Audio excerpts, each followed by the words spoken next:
joke was, it was like, the room's going to be packed. You motherfuckers didn't know you'd be like in a small apartment for New York City standards.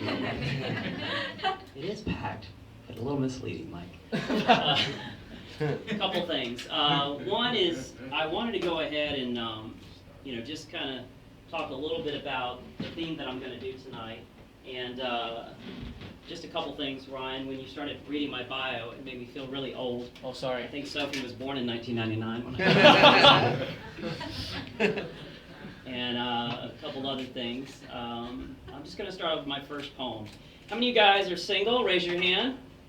All right, that's good. Single people do on a Sunday night, right? You get laid. That's right. You come to inspired words.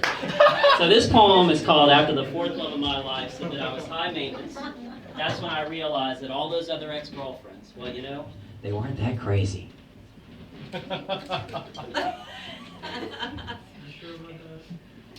After the fourth love of my life said that I was high maintenance, well, that's when I realized that all those other ex-girlfriends, well, they weren't that crazy. But there's something better than cocaine about rushing over 100 miles straight for 100 miles straight just after you found out your wife's been fucking some Nordic god professional football player till your engine burns out and unstoppable. You merely lie to your family and say, Dad, you don't understand. She was having an emotional breakdown until you hop a bus and you get to her and you realize that you can convince her into loving you again. And you know what she does? Ha, ha, ha. See, I wasn't that high maintenance, and I'm tired of other people telling me how great of an upper speed crack or heroin is when they've obviously never had a butcher knife pulled on them with their ex-lover shaking and screaming saying, I can't take this anymore, and she ends up fucking you 2 hours later like there might not be a tomorrow. Doesn't she realize that you can't get away from my love? And to think that the third love of my life said that I was psychotic, well, you tell me who's psychotic, buddy, when after they put a restraining order on your ass, and they're the ones that end up breaking the restraining order, come crawling back to you saying, baby, I'm sorry. I just love you so much I had to show you in some evil, ironic, twisted way. Well, fuck love! Yeah, fuck it!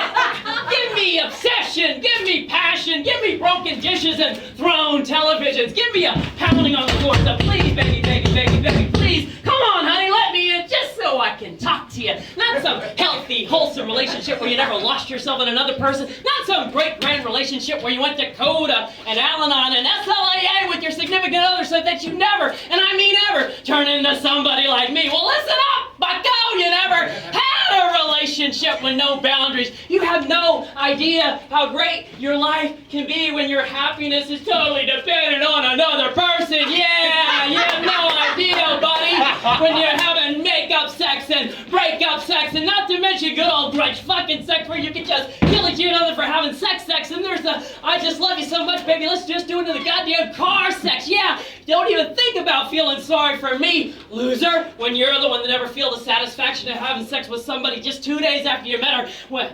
When you're the one that never had the satisfaction of seeing your children in their eyes. When you're the one that never had the satisfaction of loving somebody that maybe even one day gonna leave you. Yeah. The point that you're having unprotected sex with a woman just 2 months after you met her because you can see your children in their eyes. When you're the one that will never be in a relationship that's so unstable where you didn't feel it the same and they knew that you didn't feel the same, but they were so insecure to be left by you, and yeah, you were so insecure to be left alone that you just took and took and took until one day you realize that maybe the second love of your life was right. Maybe you are a little bit codependent. Let's hear it for all the codependent motherfuckers in this little box. Yeah! In this little 20 by 10 foot box that we're all in. Yeah, let's hear it again. Yeah. Yeah! When you realize that your bravado was just a facade for the insecurity that you felt inside, for the love that you never got as a child, and the more you placated your love to other women, why the more vulnerable and lost you yourself became inside. Wait a minute. Yeah, but fuck that crap. I want to barter my soul for love. I want to have an incredible knack for picking up women with tremendous baggage because I know I can save them. And don't try to give me that reverse psychology crap that the first love of my life tried to shut down my throat when she said that she shouldn't be the greatest love of my life, but that I should be the greatest love of my life. Doesn't she realize how ridiculous and humiliating it is to masturbate to images of myself nude? getting rough, I'm telling you. Mid-40s, baby.